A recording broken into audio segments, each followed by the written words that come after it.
صفحہ نمبر 132 عیسائیت کی تاریخ۔ سوال: عیسائی مذہب کی مختصر تاریخ بیان کیجیے، یا عیسائیت اپنی موجودہ شکل اختیار کرنے تک کن انقلابات سے گزری ہے؟ جواب: عیسائیت کے بارے میں مشہور خیال یہ ہے کہ حضرت عیسیٰ علیہ السلام کی لائی ہوئی آسمانی تعلیمات ہیں، لیکن موجودہ عیسائیت حضرت عیسیٰ علیہ السلام کی اصل تعلیمات سے کوسوں دور ہے۔ حضرت عیسیٰ علیہ السلام بنی اسرائیل کے آخری پیغمبر تھے۔ آپ اللہ تعالیٰ کے حکم سے بغیر باپ کے اپنی والدہ حضرت مریم کے بطن سے پیدا ہوئے۔ آپ کو اللہ تعالیٰ نے انجیل نامی آسمانی کتاب دی، جو آج کل ناپید ہے۔ اس کی بجائے موجودہ دور میں 4 انجیلیں مشہور ہیں، جن کے مجموعے کو اناجیل اربعہ یا عہد نامہ جدید کہا جاتا ہے۔ یہ انجیلیں آپ کے تاریخی حالات پر مبنی ہیں، جن میں آپ کے حالات زندگی اور بعض تعلیمات مذکور ہیں۔ یہ آپ کے دنیا سے آسمان پر تشریف لے جانے کے کافی عرصہ بعد لکھی گئی۔ موجودہ عیسوی سن آپ کی پیدائش کے سال سے شمار کیا جاتا ہے۔ حضرت عیسیٰ علیہ السلام کے پیغام ہدایت کی شدید مخالفت کی گئی، اور یہودیوں نے آپ کا پیغام قبول کرنے کی بجائے آپ کو قتل کرنے کی سازش کی۔ اس پر اللہ تعالیٰ نے آپ کو دنیا سے زندہ اٹھا لیا، اور آپ قیامت تک آسمانوں میں زندہ رہیں گے اور قرب قیامت میں دوبارہ دنیا میں آئیں گے۔ صفحہ نمبر 133 عیسائیت کی تاریخ۔ عیسائیت کی جو شکل دنیا میں معروف ہے، اس کی ابتدا کیسی ہوئی؟ اس کا تفصیلی جواب بڑی حد تک تاریکی میں ہے۔ تاہم جو مواد ہمارے پاس موجود ہے، اس کی روشنی میں اتنی بات معلوم ہوتی ہے کہ حضرت عیسیٰ علیہ السلام کے عروج آسمانی کے بعد آپ کے حواری مخالفتوں کے طوفانوں کا مقابلہ کرتے ہوئے ہمہ دین نے عیسوی کی تبلیغ میں مصروف تھے، اور پے در پے پیش آنے والی رکاوٹوں کے باوجود انہیں خاصی کامیابی حاصل ہو رہی تھی۔ لیکن اسی دوران ایک واقعہ پیش آیا جس نے حالات کا رخ بالکل موڑ دیا۔ واقعہ یہ تھا کہ ایک مشہور یہودی جو دین عیسوی کے پیرووں پر شدید ظلم و ستم ڈھاتا آیا تھا، اچانک اس دین پر ایمان لے آیا اور اس سے دعویٰ کیا کہ دمشق کے راستے میں مجھ پر ایک نور چمکا اور آسمان سے حضرت مسیح کی آواز سنائی دی کہ تو مجھے کیوں ستاتا ہے؟ اس واقعے سے متاثر ہو کر میرا دین عیسوی پر مطمئن ہو چکا۔ ساول نے جب حواریوں کے درمیان پہنچ کر اپنے انقلاب کا اعلان کیا تو اکثر حواری اس کی تصدیق کرنے کے لیے تیار نہ تھے، لیکن سب سے پہلے برناباس حواری نے اس کی تصدیق کی، اور ان کی تصدیق سے مطمئن ہو کر تمام حواریوں نے اسے اپنی برادری میں شامل کر لیا۔ ساول نے اپنا نام بدل کر پولس رکھ لیا تھا، اور اس کے واقعے کے بعد حواریوں کے دوش بدوش دین عیسوی کی تبلیغ میں مشغول ہو گیا، یہاں تک کہ اس کی انتھک جدوجہد سے بہت سے وہ لوگ بھی دین عیسائیت میں داخل ہو گئے جو یہودی نہ تھے، اور خدمات کی وجہ سے اس دین کے پیرووں میں پولس کا اثر و رسوخ بڑھتا گیا، یہاں تک اس نے رفتہ رفتہ ان لوگوں میں مسیح کی خدائے کفارہ اور حلول و قصب کے عقائد کی کھل کر تبلیغ شروع کر دی۔ تواریخ سے اتنا تو معلوم ہوتا ہے کہ بعض حواریوں نے اس مرحلے پر پولس کی کھل کر مخالفت کی، لیکن اس کے بعد حواریوں نے اس کے سوانح حیات بالکل اندھیرے میں ہے۔ اس کے بعد صرف یہ معلوم ہوتا ہے کہ پولس ہی کا اثر و رسوخ دین پر بڑھتا چلا گیا۔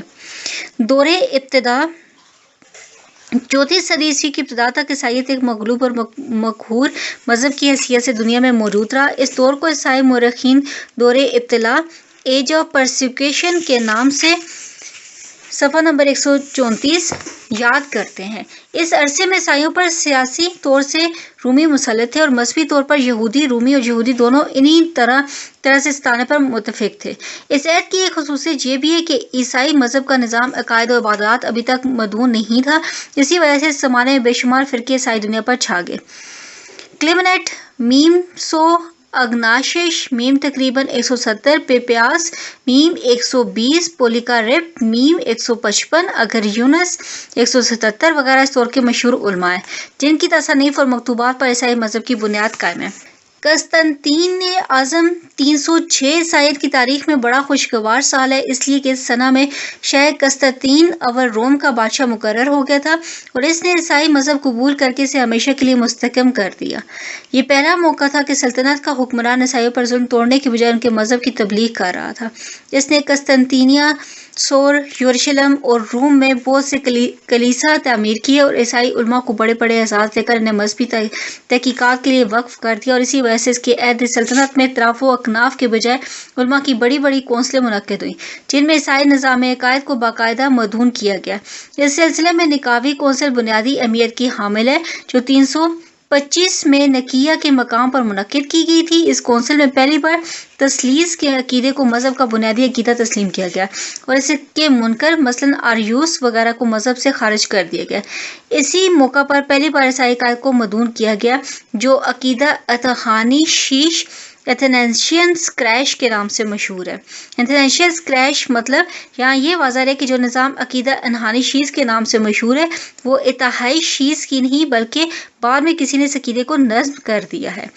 اگرچہ نکیہ کی اس کونسل نے مذہب کے بنیادی عقائد کو مدون کر دیا تھا، لیکن یہ عقائد کچھ اس قدر مبہم اور گھنجلک تھے کہ ان کی تعبیرات میں عرصہ دراز تک شدید اختلاف جاری رہا، اور اختلاف کا فیصلہ کرنے کے لیے مختلف مقامات پر عیسائیت کی بڑی بڑی کونسلیں منعقد ہوتی رہیں۔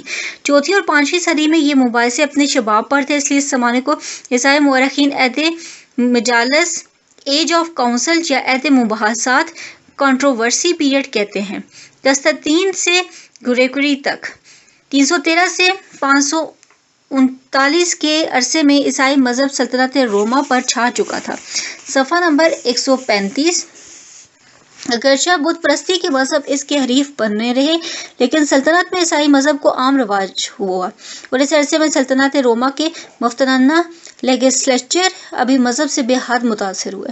اس زمانے کی اہم ترین خصوصیت یہ ہے کہ اس دور میں عیسائیت دو سلطنتوں میں تقسیم ہوگی۔ ایک سلطنت مشرق میں تھی جس کا پایہ تخت قسطنطینیہ تھا، اور اس میں بلقان، یونان اور ایشیائے کوچک مصر اور حبشہ کے علاقے شامل تھے، اور وہاں کا سب سے بڑا مذہبی پیشوا پیتریرکا کہلاتا تھا۔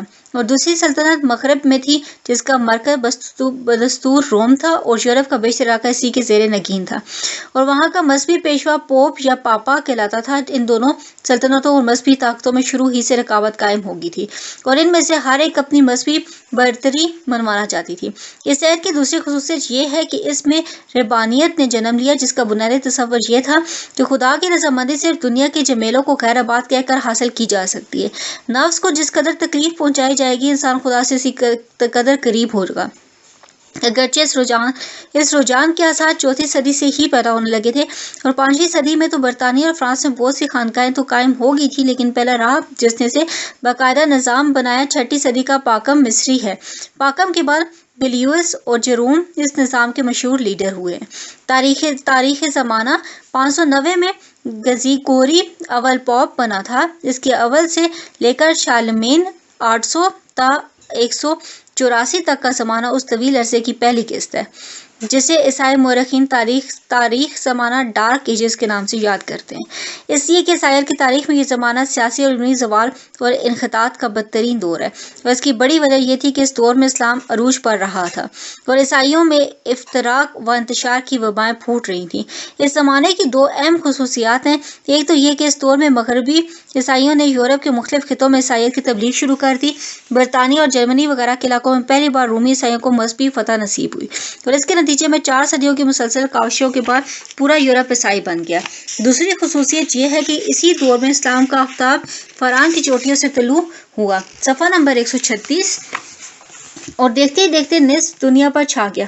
مغرب میں مصر، افریقہ، اندلس اور سکلیہ، اور مشرق میں شام اور ایران کی عظیم سلطنتیں مسلمانوں کے زیر نگین آ گئیں، اور اس کی وجہ سے خاص طور پر مشرقی علاقوں میں عیسائیت کا اقتدار دم توڑنے لگا۔ قرون وسطی 880 یا 184 سے لے کر یا 1521 یا 289 تک کا زمانہ قرون وسطی کا زمانہ میڈیلر ایرا کہلاتا ہے۔ اس زمانے کی بنیادی خصوصیت وہ خانہ جنگی ہے جو پوپ اور شہنشاہ کے وقت کے درمیان عرصہ درازی تک جاری رہی۔ الکرید ایگارے نے اس زمانے کو 3 حصوں پر تقسیم کیا۔ نمبر 1 شارلمپن سے لے کر گیروکی ہفتم تک کا زمانہ جس میں پاپیت فروغ پا رہی تھی۔ نمبر 2 گریگوری ہفتم سے بونیفس تک کا زمانہ جس میں پوپ کو مغربی یورپ کے اندر پورا اقتدار حاصل ہو گیا تھا۔ نمبر 3 بونیفیس ہشتم سے عہد اصلاح تک کا زمانہ جس میں پاپیت کو زوال اور اصلاح کی تحریکیں اٹھنی شروع ہوئیں۔ قرون وسطی میں جو اہم واقعات پیش آتے ہیں ان کا ایک اجمالی خاکہ درج ذیل ہے۔ نمبر 1 نفاق عظیم۔ نفاق عظیم گریٹ شیزم تاریخ عیسائیت کی ایک اصطلاح ہے۔ اس سے مراد مشرق و مغرب کے کلیساؤں کا وہ زبردست اختلاف ہے جس کی بنا پر مشرق کلیسا ہمیشہ کے لیے رومن کیتھولک چرچ سے جدا ہو گیا اور اسے اپنا نام بدل کر دی ہولی آرتھوڈکس چرچ چرچ رکھ لیا۔ نفاق عظیم کے اسباب بہت سے ہیں مگر ان میں سے اہم مدرجہ ذیل ہیں۔ نمبر 1، اس علیحدگی کی پہلی وجہ تو مشرقی اور مغربی کلیساؤں کا نظریاتی اختلاف تھا۔ مشرقی کلیسا کی عقیدہ یہ تھا کہ روح القدس کا اقنوم محض ایک واسطے کی حیثیت رکھتا ہے، اور مغربی کلیسا کا یہ کہنا تھا کہ روح القدس کا اقنوم باپ اور بیٹے دونوں سے نکلا ہے۔ دوسرے مشرقی کلیسا کا خیال یہ تھا کہ بیٹے کا رتبہ باپ سے کم ہے، اور مغربی کلیسا کا اعتقاد یہ تھا کہ دونوں بالکل برابر ہیں۔ مشرقی کلیسا اہل مغرب پر یہ الزام لگاتا تھا کہ انہوں نے اپنے عقیدے کو ثابت کرنے کے لیے نکیاوی کونسل کے فیصلے میں بعض الفاظ اپنی طرف سے بڑھا دیے ہیں جو اصل فیصلے میں موجود نہیں تھے۔ دوسری وجہ یہ تھی کہ مشرق و مغرب کی کلیساؤں میں نسلی امتیاز کی جڑیں خاصی گہری تھیں۔ صفحہ نمبر 137، مغرب میں اطالوی اور جرمنی نسل تھی اور مشرق میں یونانی اور ایشیائی۔ نمبر 3، جیسا کہ پہلے عرض کیا جا چکا ہے، سلطنت روما 2 ٹکڑوں میں تقسیم ہو گئی تھی، اس لیے قسطنطینیہ کا شہر روم کے قدیم شہر کا مکمل حریف بن گیا تھا۔ نمبر 4، اس کے باوجود پاپائے روم اس بات کے لیے تیار نہ تھے کہ اپنا اقتدار اور بالادستی قسطنطینیہ کے بطریق کے حوالے کر دے یا اسے اپنا حصہ دار بنائے۔ نمبر 5، ان حالات کی وجہ سے افتراق کا مواد بری طرح پک رہا تھا کہ اس دوران پوپ لیونیم نے 1052 یا 446 ہجری میں مغربی عقائد و نظریات کو مشرق پر تھوپنے کی کوشش کی۔ قسطنطینیہ کے بطریق میکائل نے اسے تسلیم کرنے سے انکار کر دیا، اور یورپ کے سفراء نے سینٹ صوفیہ کے جرگے میں قربان بناسیمہ لعنت کے کلمات لکھ دیے۔ بس اس واقعے نے گرم لوہے پر آخری ضرب لگا دی اور نفاق عظیم مکمل ہو گیا۔ صلیبی جنگیں، اس عہد کی دوسری خصوصیات صلیبی جنگیں ہیں جنہیں عیسائی مورخین کروسیڈز کے نام سے یاد کرتے ہیں۔ حضرت عمر رضی اللہ تعالیٰ عنہ کے زمانے میں بیت المقدس اور شام و فلسطین کا علاقہ مسلمانوں کے ہاتھ فتح ہو گیا تھا۔ اس وقت عیسائی دنیا کے لیے اپنا دفاع ہی ایک مسئلہ تھا، اس لیے وہ آگے بڑھ کر دوبارہ ان مقدس علاقوں پر قبضہ کرنے کا تصور بھی نہیں کر سکتے تھے۔ البتہ جب مسلمانوں میں کسی قسم کی کمزوری آئی تو عیسائی بادشاہوں نے اپنے مذہبی پیشواؤں کے اشارے پر بیت المقدس کو دوبارہ حاصل کرنے کا بیڑا اٹھا لیا۔ یہ جنگیں سلجوقی ترکوں اور ایوبی سلاطین کے خلاف لڑی گئیں۔ ان جنگوں سے پہلے مذہبی جنگ یا کروسید کا کوئی تصور عیسائی مذہب میں موجود نہ تھا، لیکن 1095 488 ہجری میں پوپ اربن روم نے کلیئر ماؤنٹ کی کونسل میں یہ اعلان کر دیا کہ کروسیڈ مذہبی جنگ ہے۔ سی پی ایس کلیرک اپنی تاریخ کلسا اس اعلان کو ذکر کرتے ہوئے لکھتا ہے، لوگوں کو ترغیب دینے کے لیے اربن نے یہ عام اعلان کر دیا کہ جو شخص بھی اس جنگ میں حصہ لے گا اس کی مغفرت یقینی ہے، اور محمد صلی اللہ علیہ وسلم کی طرح اس نے بھی یہ وعدہ کیا کہ جو لوگ اس جنگ میں مریں گے وہ سیدھے جنت میں جائیں گے۔ اس طرح 7 کروسیڈ لڑے گئے جن میں آخرکار عیسائیوں کو سلطان صلاح الدین ایوبی کے ہاتھوں بری طرح شکست ہوئی۔ صفحہ نمبر 138، پاپیت کی بدعنوانیاں۔ صلیبی جنگوں کے بعد پوپ کا اقتدار کافی حد تک کم ہو گیا، لیکن پوپ انوسنٹ چہارم 1243 یا 641 کے زمانے سے اس کا اثر و رسوخ باقاعدہ گھٹنے لگا۔